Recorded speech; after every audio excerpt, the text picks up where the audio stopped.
এখানে তাহলে আপনি হয়তো ভুল করে কেটে দিয়েছেন। দেখুন, আমি খাতা দেখতে ভুল করেছি? কই দেখি তোমার খাতা। একে তো এই মেয়েটাকে দুই চোখে দেখতে পারি না, আবার সবার সামনে আমার খাতা দেখায় ভুল বের করার। তারা দেখাচ্ছি মজা এবার।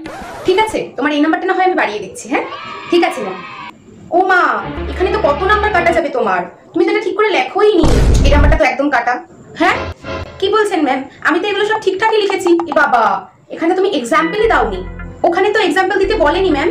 এক্সাম্পল দিতে বলেনি তো কি হয়েছে? তুমি জানো না এক্সাম্পল না দিতে বললেও দিতে হয় সব সময়। জানবেই বা কি করে? কার কাছে পড়ো কি জানি, আমার কাছে পড়লে সেটা না আলাদা ব্যাপার ছিল। যাই হোক, এখানে এক্সাম্পলটা দাওনি, তার জন্য তোমার 1 নাম্বার কাটা যাচ্ছে। আর এইদিকে এই হ্যান্ডরাইটিংটা তো বাজে করেছো, এত কাটা ছেঁড়া কি বলবো, তার জন্য তোমার এখানে আরো 1 নাম্বার কাটা যাবে।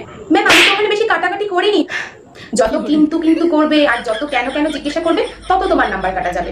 আমি তো দেখতে পাচ্ছি তোমার খাতায় সব জায়গাতে সব প্রশ্নতেই নাম্বার কাটা যাবে। থাক বাবা, আর বেশি বলার দরকার নেই, তাহলে এবার একদম ফেলই করিয়ে দেবে।